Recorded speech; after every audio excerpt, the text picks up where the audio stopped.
apa ada yang nyeletuk, loh ilmu nggak salah kok dituntut. Nah ini istilah di kami, kebetulan kami APH, aparat penegak hukum. Jadi kalau menuntut ilmu mungkin bahasanya kurang pas ya, mungkin ini bab dari pendidikan. Jadi yang jelas mencari ilmu yang bermanfaat. Nah, apa itu ilmu yang bermanfaat? Ilmu yang bermanfaat dalam hal ini adalah ilmu syariat. Nah, ketika kita menimba ilmu syariat, dan tidak kalah penting juga selain ilmu agama, kita juga mengetahui untuk menambah wawasan ya, dengan ilmu-ilmu duniawi. Ya. Jadi kita ada suatu keseimbangan antara belajar, mencari ilmu tidak hanya ilmu agama, tetapi juga ilmu duniawi pun ya harus seimbang. Apa itu ilmu duniawi? Banyak. Ya misalnya di bidang perikanan, bagaimana caranya menangkap ikan, bagaimana membuat jaring untuk nangkap ikan atau tambak. Nah itu ilmu-ilmu duniawi, termasuk perkebunan atau masak-memasak, itu ilmu-ilmu duniawi. Baik, kemudian apa kaitannya dengan perpustakaan? Nah, perpustakaan ini adalah gudangnya ilmu, tempatnya buku-buku. Ya, buku-buku itu merupakan cahaya. Ya, saya mengibaratkan ibarat cahaya yang akan dapat menerangi suatu kegelapan. Apa itu kegelapan? Kegelapan itu adalah suatu kebodohan. Ya, dengan kita belajar, dengan kita membaca buku, ya, karena buku itu ya sudah pasti referensinya jelas, ya, pengambilan dalil-dalilnya jelas ketimbang daripada YouTube, ketimbang daripada Google. Ya, kalau Google itu tidak jelas itu dari mana dia mengambil dalilnya, sanadnya, ya. Nah, inilah yang diperlukan adanya suatu wadah, ya, penempatan buku-buku ini, yaitu di perpustakaan. Nah, saya sangat mengapresiasi Bapak dari Yayasan Ar-Rasyid maupun Pondok Pesantren, termasuk juga dari perpustakaan daerah, ya.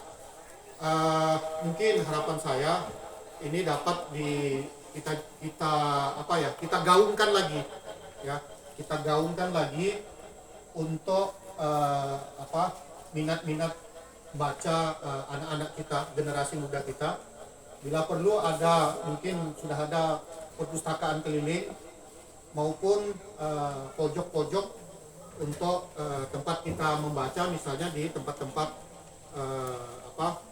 keramaian atau tempat-tempat misalnya di depan Masjid Raya, Masjid Agung. Nah, di situ kan ya bisa saja di situ mungkin dari dinas atau perpustakaan berkolaborasi dengan Dikbud Kabupaten Buol, kita galakkan ini minat-minat baca. Karena ini juga terkait, Bapak Ibu mohon izin, kami dari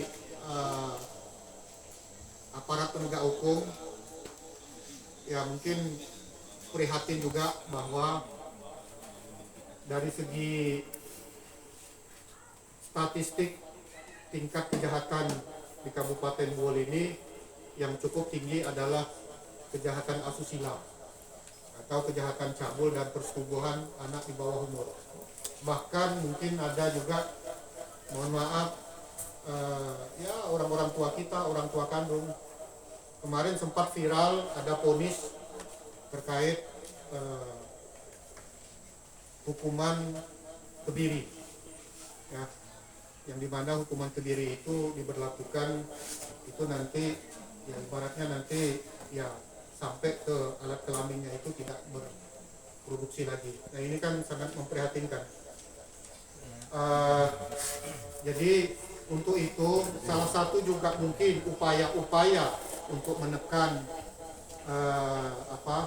kejahatan asusila ini, semua stakeholder, semua dinas-dinas, lembaga-lembaga, ya, baik itu yang terkait, ya, kita bersama-sama dan bekerja sama, ya, di samping kita mencerdaskan anak bangsa kita, memberi wawasan kepada anak-anak kita, generasi yang mendatang, untuk ya agar supaya kita ini memberikan suatu cahaya, ya, menuju penghapusan buta huruf. Ya, mungkin ini salah satu juga program penghapusan buta huruf, kebodohan, dan mungkin kesesatan, ya, dalam hal mungkin mendapat suatu ya mungkin pengaruh-pengaruh idealisme atau dari luar, ya. Karena dari segi geografis memang Kabupaten Bole ini dari ujung ke ujung, Pak, dari Provinsi Sulawesi Tengah, ya, ibu kota provinsi kita ini di bagian utara Sulawesi Tengah. Begitu juga dari Provinsi Gorontalo, kita ini juga masuk bagian utaranya Gorontalo Utara. Jadi dari sisi geografis kita ini juga di ujung, Pak, di ujung. Artinya apa? Mungkin dari segi masuknya arus teknologi atau informasi ini mungkin kita terlambat, ya. Tetapi meskipun asumsinya ini kita terlambat dalam hal penerimaan informasi, tetapi tidak membuat daerah kita ini juga terlambat pembangunannya. Ya, ini yang kita harapkan. Mungkin itu saja pesan-pesan saya, adik-adik. Ya, mari kita giatkan minat baca kita, belajar kita. Ya, ini untuk bekal kita ke depan. Dan tidak menutup kemungkinan adik-adik yang belajar di pesantren ini tidak harus mesti jadi ustadz, tidak harus mesti jadi imam.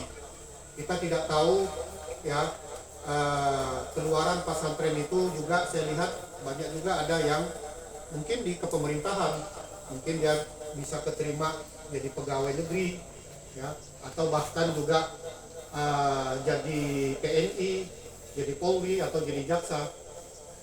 Nah, kemudian meskipun ya nantinya karir adik-adik ini tidak harus mesti jadi ustadz atau jadi imam di masjid, ya, setidak-tidaknya bekal agama itu sudah ada. Nah, artinya apa?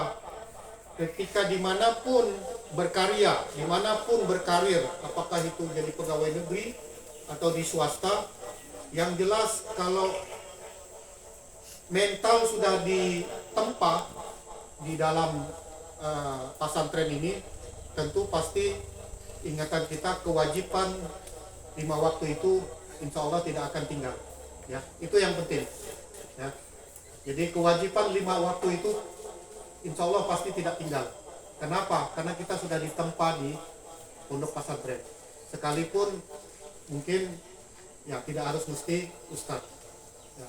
Ini yang saya yang saya rasakan, yang saya lihat di pergaulan teman-teman, ya. Ada yang mungkin backgroundnya dari pondok, ya. Jadi saya sangat kagum sekali, 5 waktu teman itu tidak pernah tinggal, ya. Jadi inilah salah satu ciri-ciri bahwa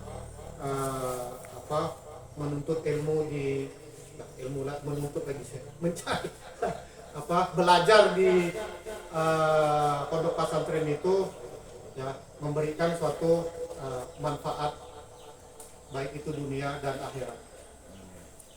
Akhir kata mungkin saya mohon maaf dan berterima kasih, Ambo, ya.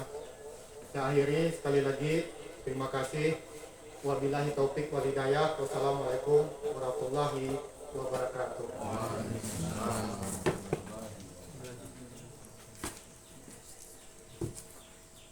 Selanjutnya, peresmian perpustakaan Imam Syafi'i, Pondok Pesantren Al-Mahfudz.